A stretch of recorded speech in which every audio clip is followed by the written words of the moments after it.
¿Cuál ha sido tu rutina pre-podcast? Pues hablar contigo y que me dijeras, no hagas nada del podcast. Y dije yo, pues para adelante con ello. No, coño, me Y, refiero a lo que me has contado de la música. no, pero eso en público no puede ser en público eso. Amigo. Yo me he puesto Ready for War de 50 Cent. Lo voy a confesar y empezamos Venga, el podcast. dale Me he ahí. puesto, ¿cómo cojones se llama esto, por cierto? De Headband Punching o algo así. A ver, Vamos, ponla, básicamente. Ponla, que la escuchemos. No, digo, lo que me he puesto en la cabeza, que ha sido. Lo de la pelota de boxeo que... Lo de la pelota de boxeo que te atas a la cara a la cabeza, Headball para punching. golpes, mientras escuchaba a Bob Dylan. Bueno, un poco friki. Empezamos en 3, 2, 1. Muy buenos días, tardes, noches. En nuestro caso especial días, porque lo estamos grabando a mis 10 de la mañana aquí en Dublín y a tus 11 en Suecia. Eduardo Barrecheguren, a mi norte y un poquito a mi derecha. ¿Qué tal, cómo estás? Es más, estoy a tu sur porque estoy en el sur de Suecia. ¿Estás al sur de Suecia? Estoy a tu sureste. Por cierto, una cosa, volviendo a lo de la bola, porque sé que os interesa eso. Algunos me habéis visto en el vídeo pegándole con la pelotita esa de que te pones en la cabeza. Es como una pelota de tenis atada a una goma y luego te pones como un headband, lo pones en la cabeza y le pegas. Carlo vino a Marbella a grabar contenido conmigo ahora un mes, 3 semanas, no lo sé. Y le moló el rollo y se compró una, así que ahí la tiene. Bueno, lo que dice Carlos de que no se ha preparado el podcast es por lo siguiente. El podcast de hoy es sobre el arte de la buena vida, que es un libro de William B. Irvine, no sé cómo pronunciar esto.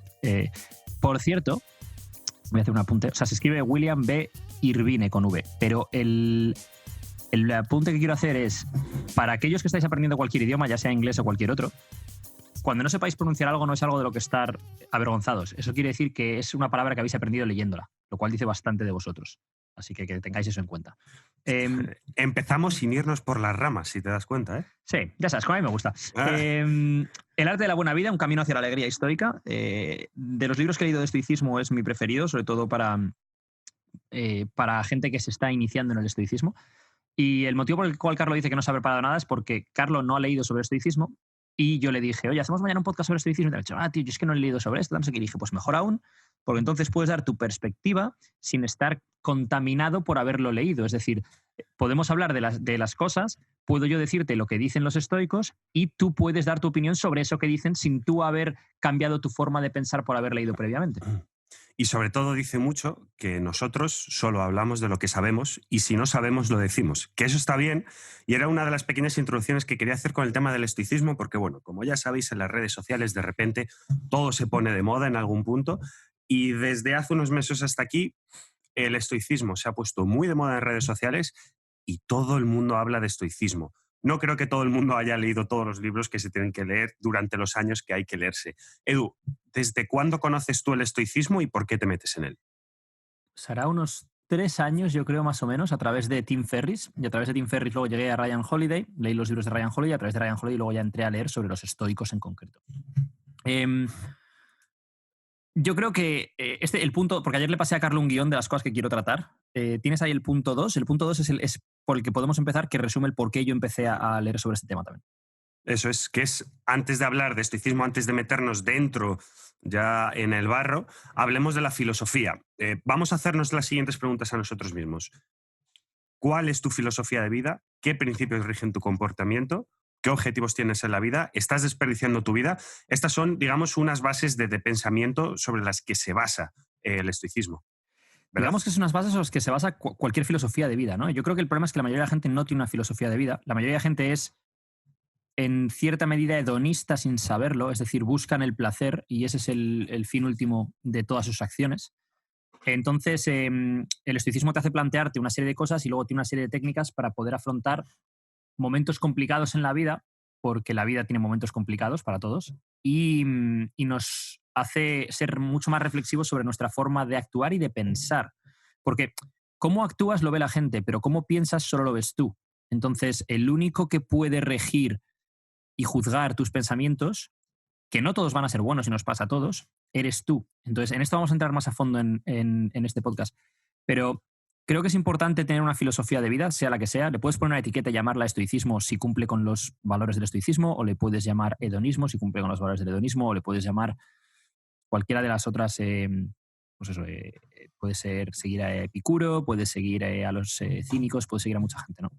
Mm. Pero creo que es importante que tengas una serie de principios morales sobre los que rijas tu comportamiento y que esos, esto vamos a entrar más a fondo ahora, pero, perdón, y que esos principios sean el fin en sí mismo en lugar de que el fin que tú tengas en determinadas metas y acontecimientos en tu vida sea lo que rija tus principios. No sé si me explico. Tus principios rigen tu comportamiento, no los acontecimientos rigen tus principios. Sí. Para dar muy ligeras pinceladas del contexto histórico del que hablamos, hay muchísimos filósofos, bueno, muchísimos, un número limitado de filósofos que reflejaron y que trabajaron y escribieron y hablaron sobre el estoicismo, pero los más conocidos, por decirlo de alguna forma, fueron tanto Cicerón como Séneca y sobre todo más reconocible a nivel histórico, aparte de ser filósofo por sus dotes militares y de mando, fue Marco Aurelio, ¿verdad?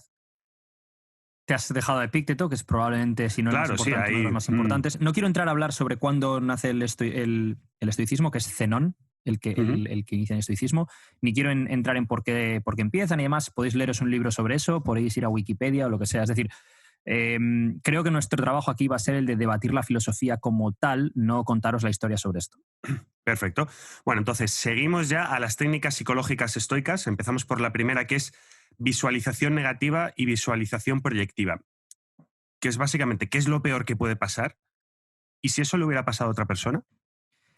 Vamos a empezar con la proyectiva. Os voy a poner un ejemplo. Imaginaros que estáis en casa y hay cualquier pequeña disputa doméstica por una chorrada, ¿no? Imaginaos que, yo qué sé, que se rompe un vaso y de repente te mosqueas porque se ha roto el vaso y te cabreas y tal, no sé qué. Si tú vieses eso desde fuera y ese vaso no es tuyo, el que tiene que limpiarlo no es tú, ¿te cabrearías igual? O sea, la visualización proyectiva lo que quiere ver con esto es, estás dándole una dimensión mucho mayor a los acontecimientos que pasan en tu vida porque pasan en tu vida, más que por la dimensión que tienen esos acontecimientos en concreto. ¿Te cabreas, por ejemplo, con la gente a tu alrededor cuando te hacen, no putadas, sino cosas que te molestan porque te están afectando a ti y entonces sobredimensionas lo que ha pasado? Por ejemplo, vamos en el coche y todos nos ha pasado, ¿no? Alguien te corta con el coche, se te cruza. Hijo puta, no sé qué, tal. Hay gente que reacciona mejor, hay gente que reacciona peor. Pero si tú fueras en el coche y no fuese a ti al que se le cruza a alguien, se le cruza a otro, ¿te parecería normal que la reacción de esa persona fuese llamarle de todo, pitar y demás? O dirías, joder, macho, solo se te ha cruzado, tampoco ha pasado nada, sigue con tu vida, ¿no? Uh-huh. Es, digamos, llevándolo a un lenguaje un poco más terrenal, es poner en perspectiva las cosas que te pasan y abstraerte un poco. A mí me gusta, bueno, hace un tiempo estudié muy ligeramente sobre meditación y había un término que me gustaba mucho, que era, no sé si es general o del autor que hablaba, que era ver las cosas como si estuvieras en el teatro. Es decir, muchas veces tú eres el protagonista del teatro. Para poner las cosas en perspectiva, hay una metáfora muy buena que es, de repente, bájate del escenario y súbete a una fila de la mitad y míralo desde fuera. ¿Cómo lo ves desde fuera? ¿Qué es lo que acabas de explicar tú, ¿no? No lo ves desde esa perspectiva tan egocéntrica y donde te lleva tanto a las emociones, ¿no? Sobre todo es eso, el tema del manejo de tus propias emociones. Que no te manejen tus emociones, sino que las manejes tú. Y muchas veces yo creo que, como no hacemos esa parte reflexiva sobre nuestra forma de pensar y vernos a nosotros mismos desde fuera, no nos damos cuenta de cómo estas emociones, sobre todo en un momento dado cuando son emociones fuertes, están dictando nuestro comportamiento y están llevándonos a no utilizar la razón. Es decir, a no ser racionales en nuestro comportamiento. Entonces, creo que es una de las claves de la filosofía estoica es precisamente esta, el manejo de las emociones. Yo tengo una pregunta para ti, ya un poco más ejecutiva, ¿no? Muchas veces nos pasa que damos el consejo desde fuera y decimos, no, estás en esta situación estresante, en una situación donde hay una emoción que te embarga, intenta salirte hacia afuera. Muy bien, perfecto, desde fuera está cojonudo dicho. Pero en ese momento, ¿qué técnicas utilizas tú para abstraerte un poco y no dejar que esa emoción te lleve? Complicado, depende de la situación. A veces sí que dejo que la emoción me lleve, para que engañarnos. Sobre todo porque yo tengo muy mala hostia. Entonces, y esas son las cosas que tengo que trabajar. No, depende de la situación, Sí que a veces que te das cuenta, a lo mejor hay momentos en los cuales estás reaccionando a la situación a nivel emocional, es una reacción en el momento y tú mismo te das cuenta desde fuera de que estás actuando como un imbécil, pero como que te dejas llevar por la corriente en ese momento, ¿no? O hay veces que estás diciendo algo, a mí me ha pasado alguna vez incluso de estar hablando de algo y como verme a mí mismo en tercera persona y decir, ¿esto que estoy diciendo tiene sentido o estoy diciendo esto grandes palabras porque me encanta escucharme a mí mismo? ¿Sabes lo que decir? O sea, hacer esa crítica a ti mismo de cuáles son tus motivaciones, por qué haces esto, por qué haces esto, por qué haces lo otro. Creo que volviendo al tema de la visualización negativa, que es lo peor que puede pasar, va un poco en línea con todo este tema, ¿no? La visualización proyectiva es, ¿lo que te ha pasado es tan malo o si lo hubiese pasado a otra persona reaccionarías igual o creerías que esa reacción está justificada? La visualización negativa es lo mismo, lo que te ha pasado es tan malo en el sentido de, por ejemplo, imaginaos que vas al aeropuerto y pierdes un vuelo y ese vuelo te ha costado 600 euros. Y un cabreo, esto, lo otro. Oye, que es solo dinero, tío, que son 600 euros. Que no has perdido una pierna, que no se te ha muerto un familiar, ¿no? Es decir, dentro de todas las cosas que te pueden pasar en la vida, perder un vuelo y perder el dinero de ese vuelo es una pequeña putada, pero no es una putada en condiciones, ¿no? Entonces creo que, sobre todo en el siglo XXI, en el momento en el que vivimos ahora, en el momento la generación de los copos de nieve, que se derriten con cualquier cosa, somos una generación... Es la primera vez que escucho esto y me parece brutal. ¿Es de tu cosecha o...? No, es que en inglés es snowflakes.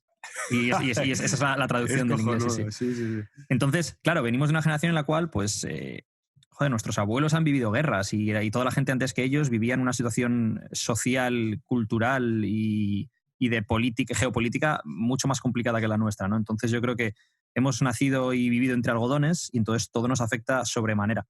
Por eso también creo que el estoicismo es una filosofía muy útil hoy en día, porque nos ayuda a poder, de nuevo, hacer ese trabajo reflexivo de vernos a nosotros mismos desde fuera y ver si eres un copito de nieve y no te das cuenta porque a lo mejor estás rodeado de otros copitos de nieve. Aquí para mí hay una fina línea entre ser un copo de nieve y una expresión que se ha puesto muy de moda, y voy a decir mi tercer taco en 6 podcasts, Dale ahí. que es el sudapollismo, que es pase lo que pase, ¿qué más da? Me da igual.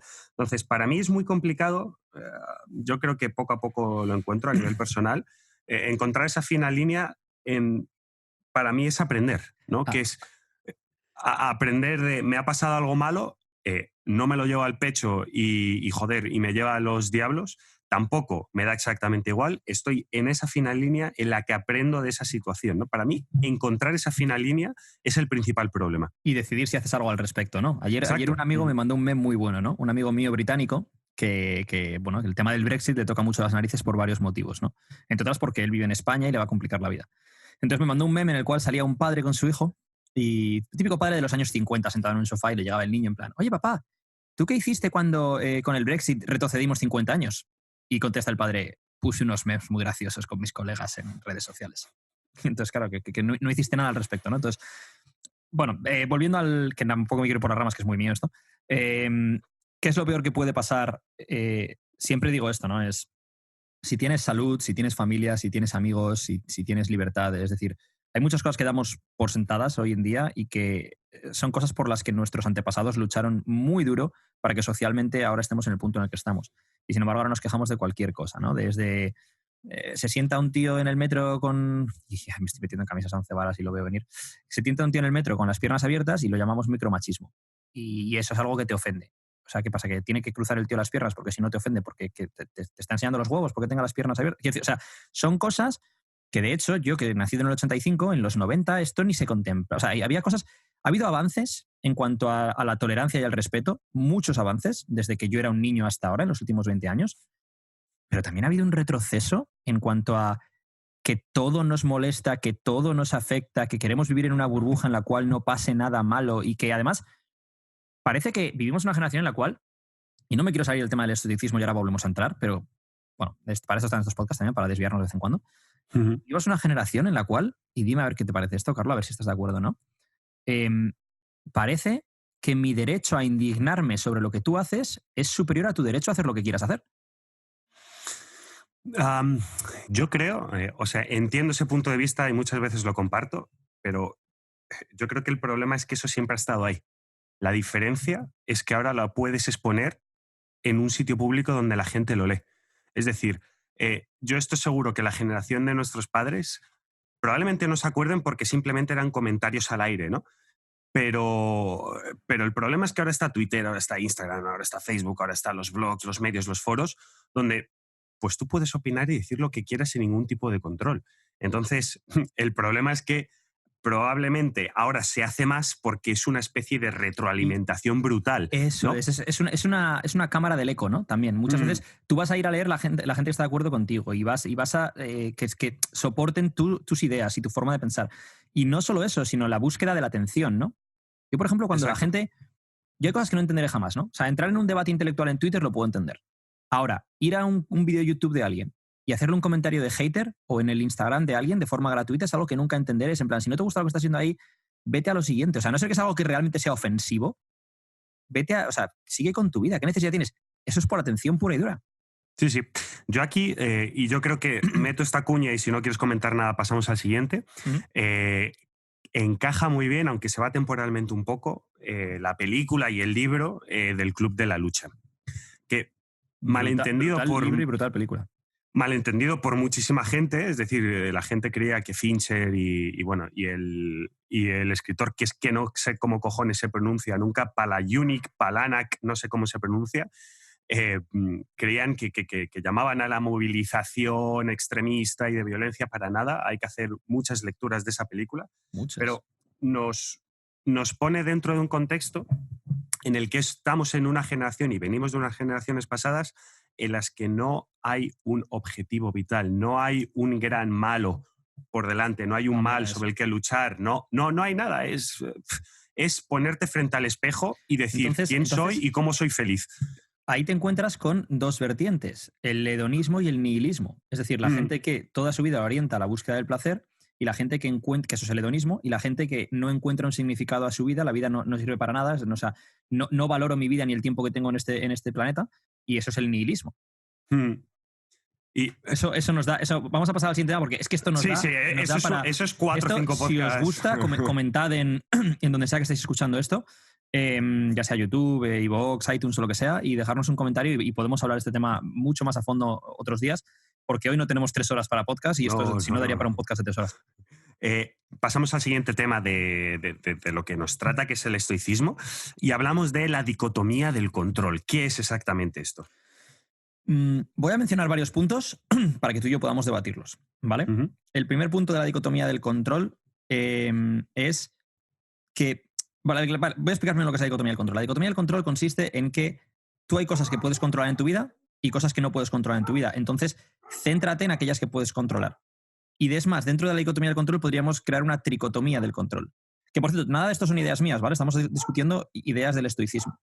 Sí. Lo digo porque no me gusta nada cuando la gente se apropia ideas que han leído en cualquier sitio y a mí personalmente, pues, bueno, me parece falta de integridad en determinada forma y luego una búsqueda de validación externa. Pero bueno, volviendo al tema de esto, es la dicotomía del control consiste en eso, las cosas que puedes controlar y las que no, y la tricotomía consiste en que hay cosas que puedes controlar, tienes control absoluto, cosas sobre las que tienes control relativo y cosas sobre las que no tienes ningún control. Voy a poner un ejemplo para que esto se entienda. Yo tengo control absoluto sobre si decido hoy o no que voy a entrenar o que voy a ir al gimnasio, por ejemplo. Yo tengo control sobre si decido que voy a entrenar o no. Yo tengo control sobre la forma en la que actúo en la vida. Yo no tengo control ninguno sobre los resultados que voy a conseguir en el gimnasio en el tiempo que los voy a conseguir. Pero, perdón, tengo control relativo sobre eso. Es decir, si hago un buen proceso, tengo control sobre eso, pero no tengo control ninguno sobre algunas de las variables que ocurren tanto en ese proceso como en otros procesos de la vida. Yo no tengo control sobre si mañana llueve o no llueve. Yo no tengo control sobre si mi perro está ladrando ahora mientras hago el podcast o no. Puedo decir que se calle, pero si el perro ladra por ladrar de repente, ¿yo qué voy a hacer? Entonces, sí, no tienes control, por ejemplo, sobre que tu jefe decida ponerte todos los días 3 horas extra y no puedas ir a entrenar porque ya son las 11 de la noche. Tú ahí puedes decidir si quieres seguir con ese trabajo o no, si le das prioridad a tus entrenos o no. Es decir, la dicotomía del control o tricotomía del control en lo que se basa es en que te centres en aquellas cosas en las que tú tienes control y no te preocupes de las que no tienes control, porque preocuparte por las cosas sobre las que tú no tienes control es como una mecedora. Te entretiene, pero no te lleva a ninguna parte. Entonces, en esto se basa, ¿no? El ejemplo con el fitness, para los que seguís esto por el tema del fitness, es yo puedo controlar el proceso, pero no puedo controlar el resultado. Cuanto mejor sea el proceso, más probabilidades hay de que el resultado sea bueno, pero no puedo controlar el resultado final. Entonces, esto pasa en todos los ámbitos de la vida. Habrá cosas en las que tienes control absoluto, que son tus acciones, cosas sobre las que tienes un control relativo, que es conseguir un mejor resultado vía mejores acciones, pero no tienes un control absoluto, que es el resultado final, que tú puedas tener un control absoluto sobre el resultado final. Eso no ocurre. ¿Te puedo lanzar una pregunta para que tú me des la respuesta y después yo responderme a mí mismo sin quedar un poco egocéntrico? A ver. Perfecto. ¿Por qué crees que la gente normalmente se centra en lo que no puede controlar? En la dicotomía del control, en esa parte en la que no puede controlar. ¿Que por qué creo que la gente se centra en la parte que Sí, no puede controlar? porque la gente explícame más? normalmente tiende a eso. Sí, es decir, ante un problema, digámoslo, tenemos un problema delante, ¿no? Y bueno, de hecho en la vida tenemos muchos problemas, ¿no? Y la gente muchas veces tiende a centrarse en esas partes que no pueden controlar y que les arrastra dentro de un círculo. No, es que no puedo hacer esto, no es que no puedo hacer Es que esto, yo no creo, es lo yo que creo no que, puedo hacer vale, esto. ya sé a dónde vas. Yo creo que hay en parte, y vamos a entrar voy a mencionar a Jocko Willink, que es ex Navy SEAL y ha escrito varios libros bestsellers, que habla del extreme ownership, ¿no? Que es el hacerte responsable de forma extrema de todo lo que te pasa. Hay cosas que te pasarán en la vida que no son culpa tuya, pero cómo reaccionas al respecto sí que es tu responsabilidad. Es decir, me puedo caer por las escaleras ahora y romperme una pierna y no ha sido culpa mía. Pero lo que no puedo es cagarme en todo, echarle la culpa al mundo y tal. Lo que puedo hacer al respecto es, vale, ¿ahora qué voy a hacer? ¿Voy a ir al médico o no voy al médico? ¿Voy a hacer rehabilitación o no voy a hacer rehabilitación? Yo tengo que hacerme responsable de la situación, tanto si es culpa mía como si no. Cuando la gente culpa cosas externas sobre las que no han tenido control, es porque no se quieren hacer responsables de la situación. Ahí es a donde, no sé si es a dónde quieres llegar, pero es la interpretación que hago yo Casi, de la casi. situación. Yo a donde quiero llevar es, muchas veces, esta es mi teoría, tiene un nombre que es la teoría de la ejecución y es totalmente mía, ¿vale? Que es cuando tú eliges centrarte en las cosas que no puedes controlar, que objetivamente no puedes controlar, es porque las cosas que sí puedes controlar, o uno, no sabes cómo ejecutarlas, cómo hacerlas, o dos, no tienes ganas de hacerlo. Volvemos a lo Es mismo, decir, es no asumir responsabilidad. exacto, No quieres asumir la responsabilidad de aprender cómo ejecutarlas, de buscar otro plan de acción o de tener que mover el culo y ejecutarlas, porque te da pereza o por lo exacto, que sea, o porque tienes miedo al fracaso, que también ocurre mucho. exacto. Y yo, las personas más exitosas que conozco, a todos los niveles, profesionales o gente que está en muy buena forma o éxito en algo, es porque ellos se centran en aquello que pueden ejecutar y lo ejecutan, y en aquello que en principio no pueden controlar o que son relativos, aprenden a cómo hacerlo. Eso es el éxito, es hacer las cosas que están en tu mano y las que no, aprende y en algún momento podrás hacerlo, ¿no? Es más, incluso la definición para mí de inteligencia es la adaptabilidad al medio.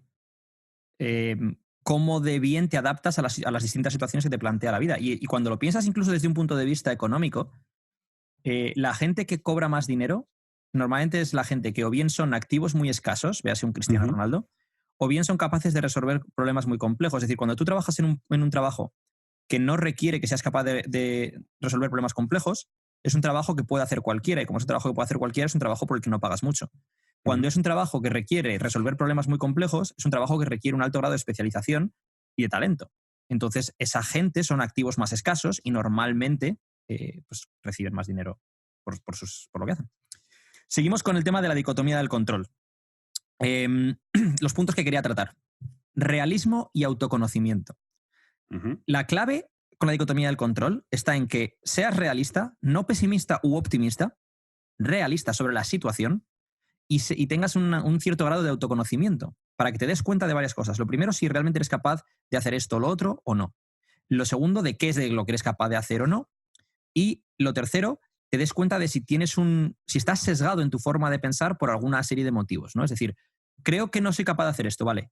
¿Es real que no soy capaz de hacerlo? ¿O es un sesgo que yo tengo porque a lo mejor tengo un complejo, porque me han dicho que no soy capaz, porque la gente, lo que sea? Eso sería un punto a tener en cuenta. Otro punto es, mucha gente habla de cambiar el mundo, pero no hablan de cambiarse a sí mismos.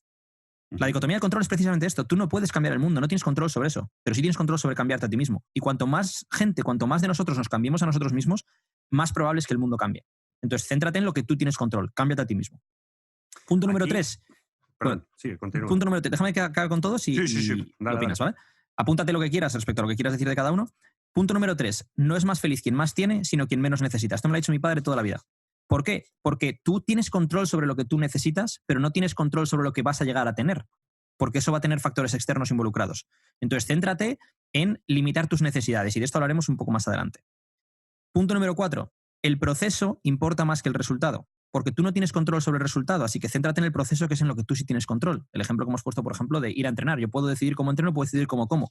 Los resultados vendrán en mayor o menor medida en función de eso, pero no puedo determinar el resultado. Punto número 1, 2, 3, 4, 5. Tú no eres capaz de controlar tus impulsos, pero sí eres capaz de controlar cómo actúas al respecto. Entonces, muchas veces, por ejemplo, el ejemplo de me cabreo y la excusa es que estoy cabreado y por eso estoy actuando así. Bueno, es que estés cabreado no le pasa a todo el mundo. Lo que tú puedes decidir es si tú actúas sobre ese cabreo o no. Tú no puedes controlar que te cabrees o no. Eso te va a ocurrir. Tú puedes controlar que actúes sobre ese cabreo o no actúes sobre ese cabreo. Punto número 6. Objetivos internos versus objetivos externos. Objetivos internos es precisamente eso, controlar tu comportamiento y tus acciones. Eso es lo que tú tienes control. Objetivos externos es, quiero conseguir tanto dinero, quiero conseguir no sé qué, quiero conseguir tal. Perfecto, está bien que tengas objetivos externos, pero tú no tienes control sobre ellos. Tú tienes control sobre lo que tú vas a hacer para conseguir eso, no sobre eso en concreto. Y si tienes objetivos externos y toda tu vida se basa en esos objetivos externos y te premias a ti mismo, literal o figurativamente, sobre los objetivos externos, vas a tener muchas frustraciones, porque va a haber muchas cosas que no vas a llegar a conseguir en la vida y te vas a sentir un fracasado. Sin embargo, si te premias a ti mismo por tus objetivos internos y tus procesos, entonces no solo serás más feliz, sino que probablemente tengas más éxito. Ejemplo, imaginaos que yo ahora mismo quiero un 5% de grasa corporal. Y si no llego a un 5 y me quedo en un 6, pienso que soy un fracasado. Respecto a objetivos internos, imaginaos que yo me centro en el proceso y aunque no llegue a un 5%, me premio a mí mismo porque digo, oye, tío, lo has hecho todo lo bien que lo podías hacer. Hay una historia de un libro de Mark Manson que se llama El sutil arte de que las cosas te importen una mierda, que habla de esto precisamente. Entonces, habla de la historia de Dave Mustaine, que fue, le echaron de Metallica, ¿vale? Era uno de los componentes de Metallica y luego él formó la banda Megadeth. Entonces, en esta historia que cuenta Mark Manson en su libro, lo que dice básicamente es que este tío fue infeliz, a pesar de que Megadeth vendió millones de discos, llenó estadios y demás, porque todo se basaba para él no en ese objetivo interno de él hacerlo lo mejor que podía como músico, sino en el objetivo externo de ser mejor que Metallica. Ese fue su error, que él medía su éxito, su baremo de éxito en la vida no era cuántos discos vendía o lo bien que hacía sus procesos o lo bien que trabajaba su banda. No, su baremo era soy o no mejor que Metallica. Entonces, imaginaos, por ejemplo, que eres un futbolista profesional y llegas a jugar en el Real Madrid o en el Barça o en el Manchester, equipos grandes. Podrías decir, pues tío, he triunfado en la vida. O imaginaos que tu baremo de si has triunfado es si eres mejor que Messi o si eres mejor que Cristiano. Pues vas a ser un fracasado toda tu vida porque hay un Messi y hay un Cristiano. Y si fuéramos a hablar de tenis, hay un Nadal y un Federer. Entonces, un tío que esté en el top 10 del mundo puede pensar que es un tío exitoso porque ha llegado ahí y por todo lo que ha hecho y su sacrificio para llegar ahí, o puede pensar que es un fracasado porque no es Nadal o porque no es Federer. Entonces, esto es una herramienta que es un arma de doble filo. Kobe Bryant, cuando tenía 17 años y jugaba en Lower Meridian High School en Filadelfia, iba a entrenar 2 horas antes de todo el mundo, se quedaba más tarde. Y uno de sus compañeros de high school, que lo contó en una entrevista más tarde, cuando ya Kobe Bryant era una estrella de la NBA, dijo que cuando Kobe Bryant le decían ¿por qué haces esto cuando ya eres All-Star americano era All-American, de los mejores de su generación de esa edad? Él decía, no soy el mejor es Michael Jordan. Entonces él se comparaba con Michael Jordan. Pero él se centraba en sus procesos para llegar a ser como Michael Jordan. Y entre esos procesos para llegar a ser como Michael Jordan, tuvo mucha ayuda de Michael Jordan y de Michael Jordan y de otros muchos. Pero Michael Jordan él lo dice que era como su hermano mayor cuando él llegó a la liga, porque era la persona en la que él se miraba, quería llegar a ser como esa persona. Entonces, él no midió su éxito sobre si él llegaba a ser como Michael. Utilizó el llegar a ser como Michael como medio para mejorar sus procesos. Es importante esta diferenciación. Aquí es importante todo esto. De este punto yo con lo que me quedo, que es donde todo el mundo, o donde casi todo el mundo se pierde, que es en el punto 3 del autoconocimiento. ¿Por qué digo esto? Como decía antes, la sociedad donde estamos, que ya la hemos descrito... Era el punto 1. ¿Era el punto 1? Ah, era el punto 1, vale. El punto... Es verdad. Bueno, es que lo tengo aquí, lo tengo puesto como 2 puntos separados. Que la velocidad de la sociedad en la que vamos... Nada, continuamos. La velocidad de la sociedad en la que estamos, no llegamos a tener un autoconocimiento porque es complicado mirarse al espejo. Realmente es muy complicado mirarse al espejo. Y las personas que son exitosas, el ejemplo de Kobe Bryant, es porque tienen algo que es básicamente una obsesión. O sea, son personas... Estoy de acuerdo y quiero hacer un pequeño inciso muy rápido. Dale. Que es porque tienen un nivel de exigencia que va acorde con sus objetivos. Exacto. Y les da igual el resto, les da igual que le duela esto, en el caso de Kobe, ¿no? O que se tenga que levantar a las 4 de la mañana para estar entrenando a las 5 de la mañana. Es que le da exactamente hay igual. una historia, bueno, tiene varias Kobe sobre esto, ¿no? Pero hay una muy buena sobre eso. Lo vi el otro día en un vídeo que vi en YouTube. Y Kobe Bryant contaba como cuando, en el año 2000 creo que era, cuando Vince Carter estaba destrozando la NBA, los Lakers tenían un partido contra los Toronto Raptors en Toronto. Y Kobe Bryant esa semana había tenido problemas serios de espalda, con espasmos y demás. ¿Y tú crees que jugó ese partido contra Vince Carter o no? Entiendo, conociendo a Kobe como lo conozco, que es medianamente bien, diría que sí. Lo jugó, ¿y sabes por qué? Porque dijo, si no juego ese partido, todo el mundo va a decir que es que Kobe se ha quitado de en medio diciendo que tiene una lesión porque le toca jugar contra Vince Carter y no quiere que Vince Carter le humille. Entonces el tío lesionado fue a jugar ese partido porque dijo, su razonamiento es, y no digo que esto sea lo adecuado a nivel de salud, pero su razonamiento fue el siguiente, fue, hoy no es el día para que me duelas, como si hablase con su espalda, hoy no es el día para que me duelas, ya nos encargaremos de eso mañana. Hoy tenemos que destrozar a los Raptors. Pero requiere un tipo especial de persona para hacer ese tipo de cosas. Hay otra que es, para mí es mi favorita de Kobe, que es, creo que era en los Juegos Olímpicos de Pekín en 2008, donde él ya era la megaestrella, evidentemente, y estaba a unos años de empezar a decaer ligeramente, y por detrás, y ya en aquel equipo estaba LeBron James, estaba Carmelo, estaba, bueno, toda esta nueva generación que ya están ahora también en el ocaso. Y llegaron a Pekín, pues como llegan a todas las Olimpiadas, que es voy a ganar esto, haga lo que haga, ¿no? Porque es que el peor del equipo era la megaestrella de cualquier otro equipo de España. Hasta que, claro, de repente van a entrenar LeBron, Chris Paul, Carmelo, toda esta gente, habían quedado a entrenar a las 10 de la mañana y ven a Kobe que sale de la ducha y le empieza, joder, Kobe, macho, a estas horas estás saliendo, y dice, no, es que yo llevo desde las 5 de la mañana entrenando. El primer entrenamiento con vosotros va a ser mi tercero y el de la tarde será mi cuarto. Y dices, hostia, vaya ética. ¿Y a dónde nos lleva esto? Y Reggie Miller contó una historia parecida. Cuenta. Nos llega esto a la final contra España, en la que misteriosamente Estados Unidos está a puntito de perder contra España, y ¿quién se saca la calidad y todo lo que se tiene que sacar en los últimos minutos para rescatar? Kobe Bryant. Una cosa que tenía Kobe Bryant también es que era muy bueno bajo presión. Era muy bueno jugando bajo presión. Contaba Reggie Miller. ¿En qué equipo jugaba Reggie Miller? ¿Era cuando jugaba en los Pacers? Indiana. ¿Era los Pacers? Sí, Indiana Pacers, ¿verdad? Contaba Reggie Miller. Reggie Miller, él se veía a sí mismo como una superestrella, como que tenía una ética de trabajo brutal y tal. Y cuenta dos historias de Kobe Bryant. La primera, una historia de cuando la primera vez que jugó contra Kobe Bryant, Reggie Miller es muy de talk shit, de hablar mierda, ¿no? De provocarte. Y le hizo eso a Kobe Bryant. Y Kobe Bryant metió más de 40 puntos en ese partido y Reggie Miller metió como 12. Jugaban el uno contra el otro dentro de... O sea, en el marcaje individual era el uno contra el otro. Y dice que no le volvió a hablar jamás así a Kobe Bryant. Y la otra historia que contaba es que en un partido, creo que estamos hablando como de 2003 o 2004, porque me acuerdo que era cuando yo en ese entonces tenía pues 16, 17 años y seguía mucho la NBA y tal, ¿no?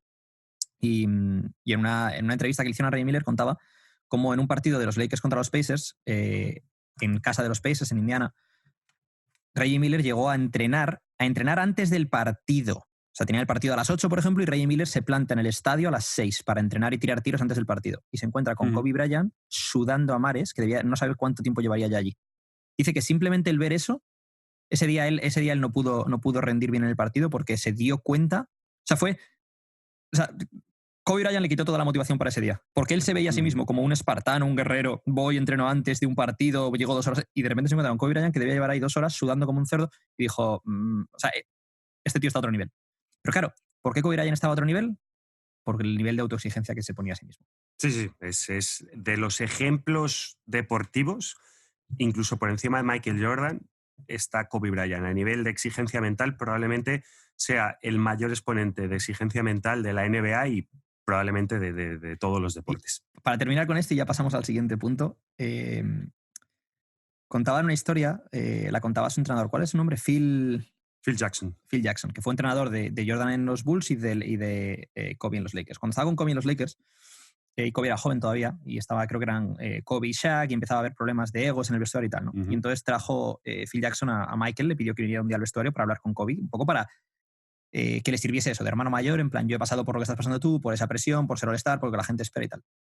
Y llegó Michael Jordan al vestuario para hablar con Kobe, y lo primero que Kobe le dijo a Michael Jordan es, yo te ganaría en un 1-1. esa mentalidad de competidora, de ves a tu ídolo y lo primero que le dices es yo te ganaría en un 1-1. Y es más, Sí, sí. a Michael Jordan le preguntaron, ¿hay algún jugador en activo o no en activo que te hubiera ganado en un 1-1 en tu, en tu mejor momento? De LeBron, por ejemplo, y dijo, no, LeBron ni de coña. Y Imposible. dijeron, ¿alguno? Y dijo, Kobe me podría haber ganado. Dice, pero me podría haber ganado porque me robó todos mis movimientos además de los suyos. Exacto. Básicamente es lo que hizo Kobe Bryant. Era un calco, sí, sí. Cogió todo lo mejor de Jordan y lo imitó. Y luego buscó cosas que tenía propias él o de otros jugadores. Una bestia. Bueno, siguiente punto, que nos estamos enrollando, pero bueno, espero que os esté gustando el podcast. A mí, de momento, es el podcast que más me está gustando, si os digo la verdad. Sí, sí. Pasamos al punto 3, que es el punto del fatalismo. Libérate del pasado, libérate del presente, pero no te liberes del futuro. Vale. ¿Qué quiere decir esto? El pasado no puede alterarse. Entonces, centrarte en lo que ha pasado en el pasado no tiene ningún sentido, porque te vas a estar carcomiendo por cosas sobre las que no tienes control. O sea, todo eso está relacionado, ¿vale? La dicotomía del control también tiene que ver aquí. Y tampoco tienes control sobre lo que pasa en el presente. Y por presente me refiero a este preciso momento. Lo que pasa en este preciso momento son las reglas del juego. Y tú tienes que jugar en torno a esas reglas. Entonces, eso es lo del fatalismo en este sentido, se refiere a no tengo control sobre esto y sobre esto. Ahora, ¿qué hago al respecto? Lo que hablábamos del extreme ownership de Jocko Willing, ¿no? De hacerte responsable de la situación, no quejarte de las circunstancias. Ahora, el futuro, en cierta medida, volviendo a la del tema de dicotomía / tricotomía del control, sí depende de tus acciones. Por eso no somos fatalistas respecto al futuro. Tú tienes control sobre algunas acciones que pueden moldear tu futuro, no tienes control sobre lo que pasó en el pasado, ni tienes control sobre las circunstancias actuales en este preciso momento. Puedes alterar esas circunstancias a futuro, véase a 1 hora, a 2 horas, a 3 días, a 4 días, pero no puedes alterar esas circunstancias que ya están ocurriendo. No sé si me explico. Sí, yo para esto tengo una técnica, como bien sabes, nos conocemos de hace ya unos cuantos años y de manera bastante intensa. Yo y la velocidad vamos de la mano, ¿no? Soy una persona muy acelerada de pensamientos y de acción y de ejecución. Y las técnicas que utilizo en este caso es parar, hacer un break, sentarme, coger un folio y empezar a decir, bueno, este es el pasado, este es el presente, ¿cuál es el futuro? Borramos, sigue estas líneas, ¿qué has hecho mal? ¿Cómo puedes mejorarlo? ¿Y cuáles son los puntos a puntos que tengo que llegar para que ese futuro mejore el pasado y mejore el presente, ¿no? Totalmente. Poco que añadir a esto, ¿no?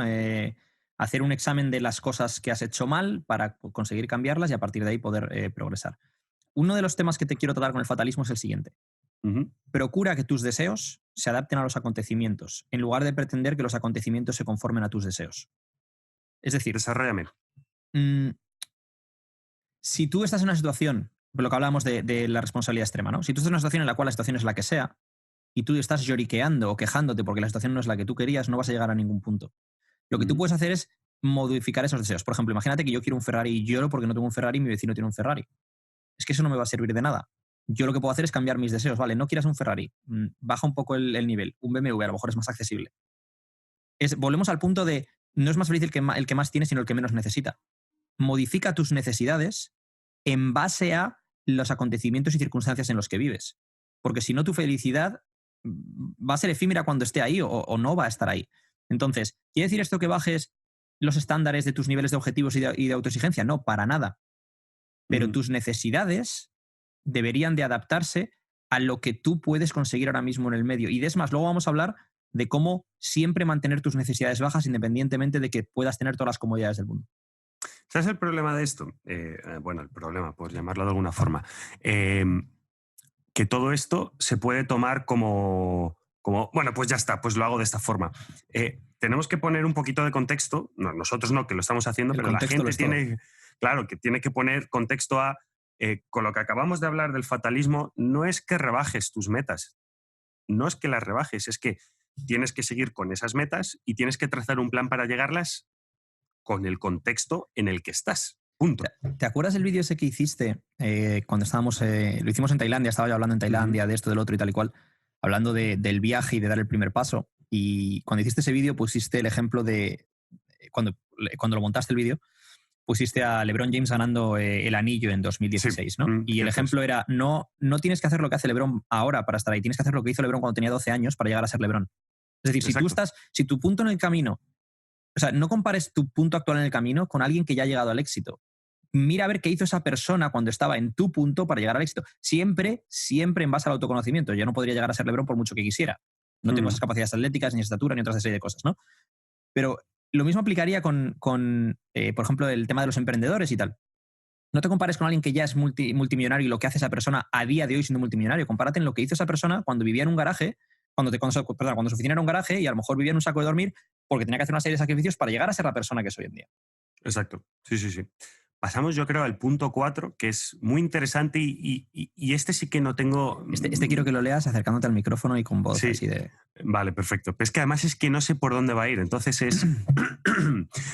punto número 4, autoprivación, el lado oscuro del placer. ¿A qué te refieres con el lado oscuro del placer, la autoprivación? ¿Por dónde va la cosa? Esto va con el tema del hedonismo y de las necesidades, ¿no? Entonces, algunos de los estoicos, Séneca en concreto, hizo mucho apología de esto, que es la práctica de la pobreza, la incomodidad voluntaria y limitar tus necesidades. Es decir, si asumes incomodidades, te ayuda en dos sentidos. Incomodidades de forma voluntaria, ¿eh? Te ayuda en dos sentidos. Uno, apreciar lo que tienes. Y dos, apreciar la comodidad cuando ésta aparece, pero sin necesitarla. Es decir, si tú te acostumbras siempre, imagínate que tú te acostumbras a viajar en jet privado, cuando luego tienes que viajar en business te parece una mierda. Sin embargo, para una persona que viaja en turista, viajar en business es cojonudo. Porque todo va en base a lo que tú estás acostumbrado y cómo lo comparas, ¿no? Si tú, por ejemplo, te acostumbras a un Ferrari, te dan luego un BMW Serie 3 y te parece una mierda. Pero si tú tienes un Seat Panda y te dan un BMW Serie 3, te parece cojonudo. Entonces, en lo que se basa esto es en que siempre mantengas un determinado grado de incomodidad en tu vida, de practicar la pobreza, para que puedas apreciar las cosas que tienes. Tim Ferriss, autor de bestsellers, inversor multimillonario, una semana cada mes practica la pobreza. ¿Y qué es lo que hace Tim Ferriss una semana cada mes? Una semana, porque Tim Ferriss es un estoico y hay varias cosas que hace, y entre ellas esta. Una semana cada mes duerme en un saco de dormir, en su casa, pero en un saco de dormir, en lugar de en su cama. Y se dedica a comer durante toda la semana patatas y judías, o... ¿cómo se dice? Sí, judías, que estoy pensando en inglés. Judías o alubias o lo que sea, ¿no? Para darse cuenta de que, ¿y si perdiese todo mi dinero que tengo ahora? ¿No podría sobrevivir? ¿Sería la vida tan mala? Y se da cuenta de que no, sí, podría sobrevivir. No necesito tener la mejor cama, no necesito tener la mejor comida. Pero cuando pasa esa semana se da cuenta de dos cosas. Una, de que es mucho más fuerte de lo que pensaba porque es capaz de vivir con esa incomodidad. Y dos, de lo afortunado que es y que tiene que ser... tiene que tener un alto grado de gratitud sobre la vida que tiene. Yo aquí puedo poner el ejemplo de la emprendeduría, el entrepreneurship, que es básicamente las startups o las empresas startups que funcionan muy bien y que llegan a donde tienen que llegar, que es, pues llegar a su mercado, hacer el dinero que tienen que hacer, etcétera, etcétera, es porque han practicado esa pobreza, es decir, empiezan trabajando, como decíamos antes, en garajes o en oficinas, etcétera, etcétera, y hasta un año determinado no han tenido un nivel de inversión alto. Entonces, una vez que les llega ese nivel de inversión, saben qué hacer con ese dinero y lo aprecian. Por ejemplo, yo tengo conocidos que trabajan en San Francisco, en White Collar, por ejemplo, que es White Collar, sí, que es como, la empresa más grande de aceleración de startups del mundo. Y si vais ahora y leéis sobre ello, todo el mundo te está diciendo cómo se está pinchando esa burbuja. Por muchos motivos. Y uno de ellos es, y en este ejemplo es totalmente real, decía que la startup de enfrente, que no sé a qué se dedicaba y que, pues una startup, tenía no sé cuántos empleados, una vez a la semana contrataban a una tía que venía con un carrito a hacer waffles, a hacer gofres en directo para los empleados. Malditos y otra vez de nieve. A la semana traían un masajista a la oficina para que masajeara a todos. Entonces, a lo que voy con esto es, ¿tienes ese dinero para hacer eso? ¿Por qué esa empresa no lo invierte en algo productivo? Porque no creo que... habría que ver si eso es productivo, ¿no? A nivel de mantener a tus activos contentos. Claro. No, pero eso es hay que medirlo. Pero si eres Google y Facebook o IBM o empresas grandes y tienes ese dinero, no una startup, no. Sí puedes hacerlo. Si eres una startup y tienes ese dinero para hacerlo, aprovéchalo para hacer otras cosas y mantente en esta autoprivación. Siento mucho decirte, Carlos, que en Ethos de momento no vamos a traer masajistas ni nada, waffles, ¿no? Lo siento. Ay, qué putada. Volviendo al tema de la autoprivación, y me gusta este tema que acabas de decir, volvemos al tema de los copitos de nieve, ¿no? Evitar las molestias a cualquier precio, que es lo que hace la gente a día de hoy y si no se indignan, es contraproducente. Y es contraproducente porque por un lado te hace débil, copitos de nieve que se derriten, y cuando te encuentras con esas situaciones incómodas y con cualquier cosa que no va en línea con lo que tú esperas que la vida te deba, no vas a ser capaz de afrontarlas. Y esas situaciones te las vas a encontrar seguro. Los baches en el camino los tenemos todos. Entonces, si tú no sabes cómo luchar contra esas incomodidades y contra esas situaciones, vas a pasarlo mal. Me gusta mucho en el libro de David Goggins, Can't Hurt Me, muy buen libro. Y él lo que dice es dos cosas, dice, ¿no? Me gustan dos conceptos. El concepto de ser un tío poco común entre los tíos poco comunes, y con eso se refiere a mantenerte un salvaje, entre comillas, ¿no? Dice que en el momento en el que la sociedad te doma, entre comillas, en ese momento estás perdido, ¿no? Y habla eso, de la comodidad y de, pues eso, de la gente que no se levanta del sofá, que no hace nada que le cueste esfuerzo. Entonces él mismo dice que a él no le gusta entrenar, pero que entrenar su cuerpo entrena su mente, porque ponerse en situaciones incómodas y forzarse a sí mismo a hacer cosas que no quiere hacer es lo que desarrolla su capacidad de sacrificio, su fuerza de voluntad y lo que le hace luego ser capaz de hacer otras muchas cosas en su vida, ¿no? Exacto.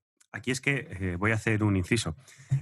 Yo es que me hago mucha gracia a mí mismo, en general. O sea, yo sé que solo me hago gracia a mí mismo, no hago gracia a los demás, pero David Goggins, Edu y yo lo conocemos porque a mí se me ocurrió ese mote que es el tío que corre. Porque todos los vídeos que publica en Instagram, o casi todos, está dando la moralina mientras está corriendo. Entonces, a mí me hace extrema gracia el tío que corre. Cuando yo le digo algo a Carlo de David Goggins, dice el tío que corre, ¿no? El tío que corre. Sí. Entonces esto se basa en lo siguiente. Tenemos 3 puntos más que tratar sobre el tema de autoprivación. Lo digo porque Carlos me está haciendo gestos con la mano para que pasemos al siguiente, pero no, hay 3 puntos más que tratar sobre la autoprivación. Fijaos que hasta os mantenemos al día de lo que ocurre detrás de la cortina. Ya os pasaremos, si queréis, los gestos que tenemos, que son bastante graciosos. Los vídeos y demás. Yo además soy una persona que pierdo la concentración fácil cuando me hacen gestos. Entonces cada vez que Carlos me hace un gesto me pierdo. Yo creo que lo hace a aposta para que no me vaya por las ramas. Abstente de los placeres que puedan generarte dependencia. Y esto una cosa...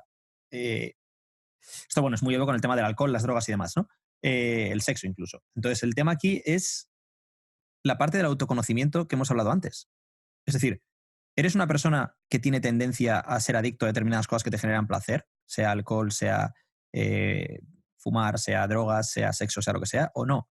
Entonces, tienes que hacer un examen sobre ti mismo para ver qué tipo de personalidad, de características de personalidad tienes y ver qué tipo de cosas puedes permitirte en tu vida o no, ¿no? En el sentido de, que se me entienda con esto, si tú eres una persona que tiende a tener adicciones, probablemente no deberías de probar el alcohol ni los porros.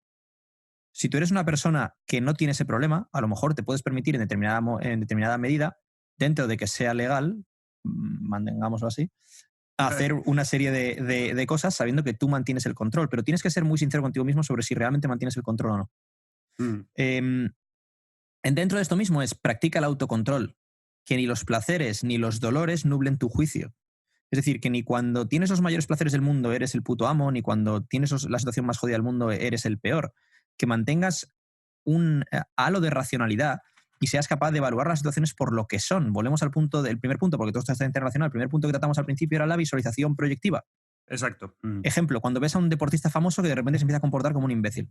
Y dices, ¿este imbécil que se ha creído? Sí, pero si tú estuvieses en su situación y fueses muy joven, con muchísimo dinero, con muchísima fama, ¿cómo te comportarías? El problema es que a lo mejor esa persona no está bien asesorada. Entonces aquí volvemos a lo mismo. Y si no te va bien, no por eso a lo mejor eres un fracasado. A lo mejor lo que tienes que hacer es reevaluar lo que estás haciendo en la vida, tus procesos internos para llegar a mejor puerto, ¿no? Y último punto es la persona que se rinde al placer acaba encadenada por el placer. El sabio encadena al placer. Una persona normal haría cualquier cosa por conseguir ese placer, mientras que un sabio no deja que la búsqueda del placer determine su vida, ni sus principios, ni su comportamiento. Entonces, ¿quiere decir esto que nunca tengas que disfrutar de los placeres de la vida? No, no quiere decir eso. No quiere decir, por ejemplo, que seas abstemio y nunca disfrutes una copa de vino. Quiere decir que el vino no sea tu fin último, pongo el ejemplo del vino, no sea tu fin último y no domine, no se convierta en una necesidad y no domine tus decisiones, sino que seas tú el que decidas cuándo quieres tomar una copa de vino y disfrutar de ella. No que necesites tomarte una todos los días para relajarte. No sé si me explico. Sí, perfectamente. Y ahora, último punto. Y esto es una pregunta que te lanzo a ti, Carlo. Venga. Esta pregunta tiene su aquel, ¿eh? Cuéntame. ¿Es el acto de renunciar al placer en sí mismo placentero? La respuesta directa que te daría es no. No es placentero, pero no es algo que tengamos que evitar por no ser placentero. Vale, y ahora te doy mi respuesta. Sí lo es. Para mí. ¿Sabes por qué? Porque El hecho de que tengas suficiente autocontrol para ser capaz de renunciar al placer es placentero en sí mismo, porque puedes estar orgulloso de ese autocontrol que tienes. Por ejemplo, sí, mm, estás haciendo es una otro dieta. enfoque. Estás haciendo una dieta. El ejemplo de las dietas para volver al tema del fitness, ¿no? Hoy sí, Sí. el que vuelvo al fitness. Y estás haciendo una dieta y quieres conseguir un objetivo determinado. Y de repente un amigo te ofrece unos dulces. Venga, ¿por qué no haces esto? Venga, anda, no seas no sé qué. Y tú decides que no. Y sientes una satisfacción de haber sido capaz de no dejarte llevar por la influencia de otros y seguir con tus objetivos. Si hubieras caído en tomarte ese pastel, a lo mejor posteriormente, aunque en ese momento te gusta y tienes ese placer, posteriormente hubieras dicho, joder, soy un mierda, la he liado, estaba haciéndolo de puta madre y ahora mira y me deja influenciar. Entonces, creo que el acto de renunciar al placer, en función de tu personalidad y de cómo seas tú y del autoconocimiento que hablamos antes, puede ser en sí mismo placentero. Y será en sí mismo placentero, ¿sabes en base a qué? A tu nivel de autoexigencia. Mira, yo voy a tomar un poco la vía de servicio, la vía de escape para contextualizar. A mí me gusta mucho hablar con gente internacional, es decir, con gente que me aporte perspectivas que no conozco de otros países, básicamente porque la perspectiva española, por ejemplo, la conozco perfectamente, ¿no? Porque me he criado ahí. Y buenos amigos siempre me han comentado, gente que ha vivido en España, que en España le damos mucha importancia al placer. Ejemplo concreto. Una muy buena amiga me comentaba que cuando vino a España, ella, bueno, se crió fuera y vino a España a estudiar en el instituto. Y que le hacía gracia como los padres apuntaban a sus hijos a actividades en los que se lo tenían que pasar bien y que enfocaban la escuela como te lo tienes que ir a pasar bien. Y a mí eso me cambió la vida porque efectivamente no todo lo que haces te tiene que gustar. Muchas de las cosas que haces te tienen que gustar y otras cosas las tienes que hacer porque tienen que estar hechas, simplemente. Entonces, para mí, este punto que dices tiene muchísima razón, pero yo, por ejemplo, lo enfoco de otra forma. Es decir, comiéndome ese pastel me sentiré de puta madre, por supuesto. Pero yo después digo, espérate, ¿por qué necesito este placer ahora mismo? No lo necesito. ¿Por qué necesito? Esa es la clave. Exacto. Y me siento orgulloso. No me da placer el no haberme comido eso, pero me siento orgulloso de mí mismo diciendo, pero vamos a ver, coge perspectiva. Si es que, ahora, ¿qué más me da? Te voy a decir una cosa respecto a lo que has dicho de los niños y demás, ¿no? Antes he pasado al siguiente tema ya, que sería el último.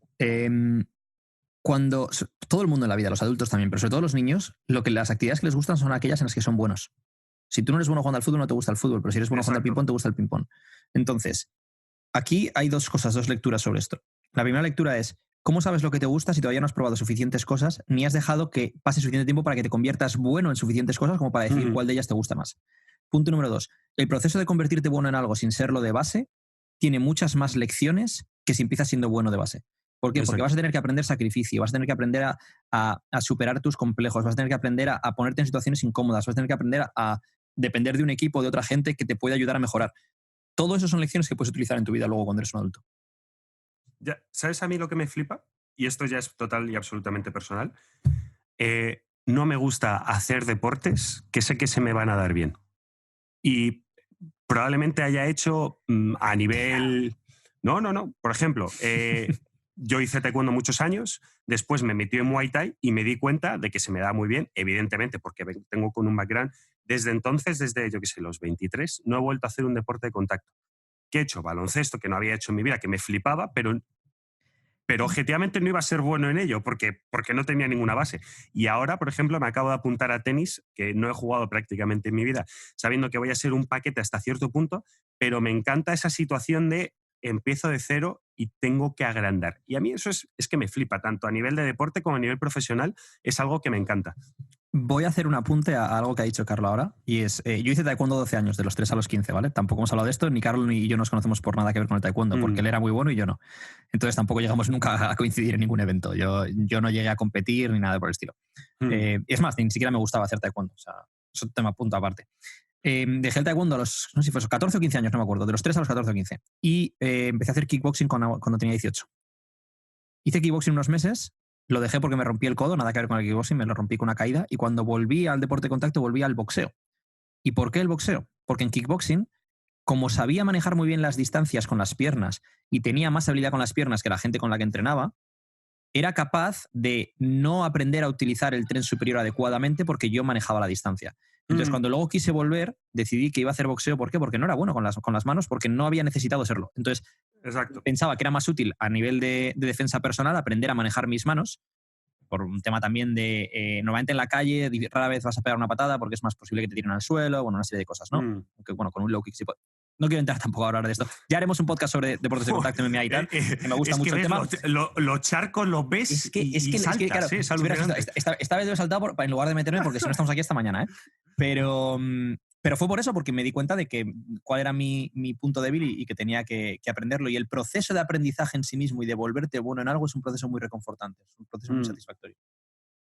Bueno, pasamos al último punto, que oficialmente ya es el podcast más largo que hemos grabado, que es punto número 5, meditación, obsérvate a ti mismo. Para mí esto es lo más complicado de todo, de todo lo que tenemos.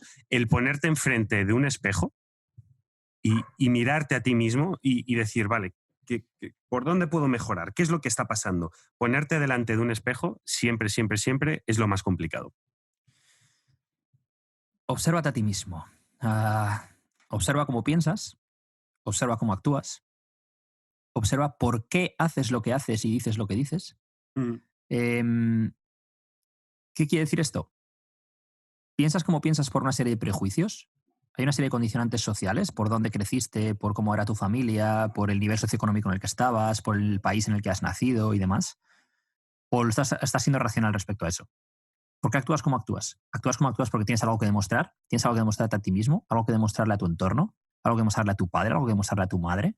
¿Qué situaciones concretas que se dieron en tu vida han determinado eso? Y esas situaciones se dieron por azar, seguramente, ¿no? Entonces, todo esto al final acaba con una pregunta que creo que todo el mundo, o casi todo el mundo, tiene la misma respuesta a esta pregunta si realmente sois sinceros con vosotros mismos, y es, ¿te gobierna la razón u otra cosa? No se me ocurre mejor manera de... O sea, no aportaría nada sobre eso. Yo creo que es una buena manera de acabar todo este podcast, si te parece bien. Estoy de acuerdo. Lanzando una pregunta para que la gente se responda. Es decir, no seguir hablando sobre ello, sino, oye, mira, esta es la pregunta, ahora analiza sobre todo lo que hemos hablado. Hazte a ti mismo o a ti misma todas estas preguntas. Las repito. ¿Por qué piensas como piensas? ¿Qué condicionantes sociales en tu juventud, en tu infancia, en tu familia, situación socioeconómica, el país del que provienes, han determinado tu forma de pensar y tus prejuicios? ¿Qué prejuicios tienes? ¿Por qué actúas como actúas? ¿Tienes algo que demostrar? ¿A quién se lo tienes que demostrar? ¿Cuáles son tus complejos? ¿Haces una sobrecompensación de esos complejos? Y acabamos con la última pregunta, y con esto nos despedimos del podcast. ¿Te gobierna la razón u otra cosa?